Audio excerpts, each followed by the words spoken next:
हमें डराने का प्रयास है, मगर ओपी सिंह हम तेरी गिदड़ भभकियों से डरने वाले नहीं है। चाहे सारी छीन ले, हमें किस बात की चिंता है? तेरा कोई एहसान थोड़ी है हमारे पर, और तू तो कितने दिन का, चंद दिनों का मेहमान है।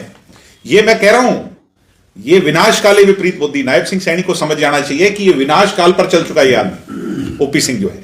इसने तो ये फैसला ही कर लिया कि बेड़ा गर्क करके मानूंगा इनका, क्योंकि मैंने तो थोड़े दिन के बाद चले जाना है, इनको भी नहीं छोड़ूंगा। इसलिए ओपी सिंह को कहूंगा सुधर जाओ। थार पर और बुलेट पर कमेंट कर करके वो क्या जताना चाह रहे थे? जिस किसी के पास थार है, जिस किसी के पास बुलेट है, वो सब गुंडे बदमाश हैं। अगर ये सरकारी स्टेटमेंट है तो फिर थार और बुलेट को हरियाणा में क्यों बिकने दे रहे हो?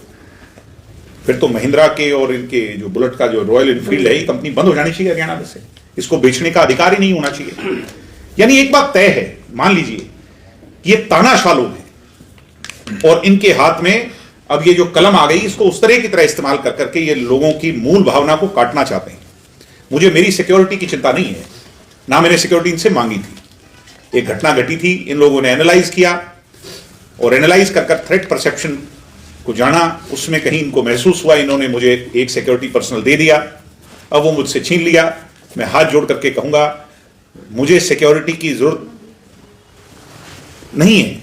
आम जनता, आम जो जनमानस हरियाणा प्रदेश का है, उसकी चिंता कीजिए। दिन दहाड़े नित नए सवेरे घरों में माएं जब अपने बच्चों को काम के लिए बाहर भेजती हैं, तो ओपी सिंह अपनी आंखें खोल करके देखो। दूसरे राजनीतिक दलों की तो सिक्योरिटी बढ़ा रहे हैं, जिनको ये जो इनके करीबी हैं उनकी, अभी देख लीजिएगा बढ़ा देंगे। तो ये तय है